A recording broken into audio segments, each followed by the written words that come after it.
আমরা শপথ নিয়েছি যে যতদিন না পর্যন্ত এই মাফিয়া সরকারের পতন না হবে ততদিন পর্যন্ত আমরা মাঠে থাকব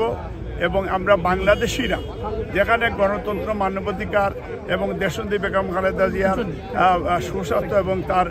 মুক্তির আন্দোলন যারা করবে গণতন্ত্রের জন্য এবং ভারত বিরোধী আন্দোলন যারা করবে আমি বা আমার দল আমরা সেখানে উপস্থিত হব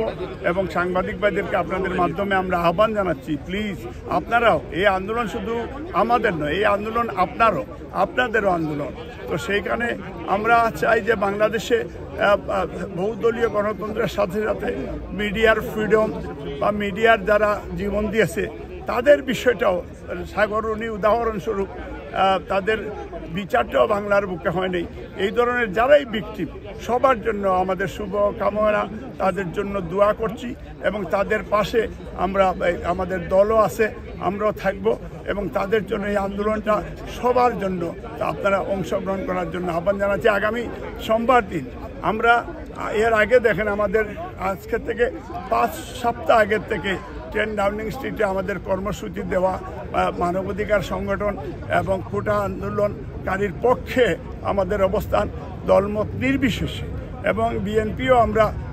ঘোষণা দিয়েছি এখানে যাব কিন্তু তারা 5 সপ্তাহ আগে আমাদের প্রোগ্রাম কিন্তু তারা গত 3 দিন আগে শুনেছি পার্লামেন্টে তো দেশেও তারা নৈরাজ্য সৃষ্টি করছে ভাঙচুর করছে এবং নিজেরা এই কাচের গ্লাস ভেঙে দিয়ে হাসিনা নিজে কান্নাকাটি করে কাচের গ্লাসের জন্য অথচ হাজার হাজার লাশ সেইখানে এইটার জন্য তাদের কোনো রিয়েলাইজেশন নাই এবং আবার পাল্টা তারা কর্মসূচি দিয়ে এই লাশগুলি এই রক্তের সাথে বিশ্বাসঘাতকতা করছে এরা স্বাধীনতা বিরোধী তারা বলে যে যারা মুক্তিযোদ্ধার সন্তানেরা রাজাকার এবং মুক্তিযোদ্ধারা বলছে যে আমি রাজাকার কে বলেছে স্বৈরাচার হাসিনা বলেছে। আমাদের মন ভালো নয় যারা বাংলাদেশের সাধারণ ছাত্রছাত্রী আগামীর বাংলাদেশ যারা তারা তাদের ন্যায্য দাবি আদায়ের জন্য শান্তিপূর্ণ আন্দোলন করেছিলেন শান্তিপূর্ণ কর্মসূচি পালন করেছিলেন তখন এই জালিম মাফিয়া খুনি হাসিনার নির্দেশে পুলিশ বাহিনী তাদের উপরে পাখির মতো গুলি করে হত্যা করেছে। বিশ্ব মিডিয়া আজ বলতেছে ওয়েস্টমিনিস্টার পার্লামেন্ট বলতেছে ইউনাইটেড নেশন বলতেছে সবাই বলতেছে গুলি করে পাখির মতো গুলি করে তাদেরকে হত্যা করা হয়েছে। আজকে প্রত্যেকটি বাবা জানে সে কি হারিয়েছে তার সন্তান হারিয়েছে মা জানে তার সন্তান হারিয়েছে বাংলাদেশ জানে আমরা জানি বাংলাদেশের মেধাকে হত্যা করা হয়েছে বাংলাদেশ এরা এক একজন এক একটা বাংলাদেশ ছিল প্রবাসী বাংলাদেশি মানুষ আজ ঐক্যবদ্ধ এই হত্যা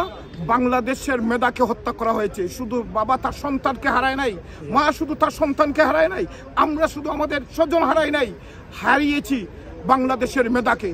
এটা ইন্টেনশনালি পারপাসলি এই জালিম খুনি হাসিনা নির্দেশে এইসব করা হয়েছে। আগামী সোমবার 29 জুলাই 10 ডাউনিং স্ট্রিটের সামনে যুক্তরাজ্য বিএনপি আয়োজিত যে সমাবেশ হবে সেই সমাবেশে আসবেন আমরা সবাই স্বতঃস্ফূর্তভাবে তার দাঁত ভাঙা জবাব দিব। আমরা শপথ নিয়েছি প্রবাসী বাংলাদেশিরা ওই দিন ট্রাফালগার স্কোয়ারে হাজার হাজার প্রবাসী বাংলাদেশিরা উপস্থিত হয়েছিলেন কোনো রাজনৈতিক ব্যানার নয় সবাই ব্যানারে একমত পোষণ করেছেন যতদিন না পর্যন্ত এই জালিমের পতন না হবে যতদিন না পর্যন্ত এই খুনি হাসিনার পতন না হবে ততদিন পর্যন্ত আমাদের আন্দোলন শেষ পর্যন্ত চলবে এবং সবাই শপথ করেছেন বাংলাদেশে এই এখন থেকে আর কোনো রেভিডেন্স পাঠাবেন না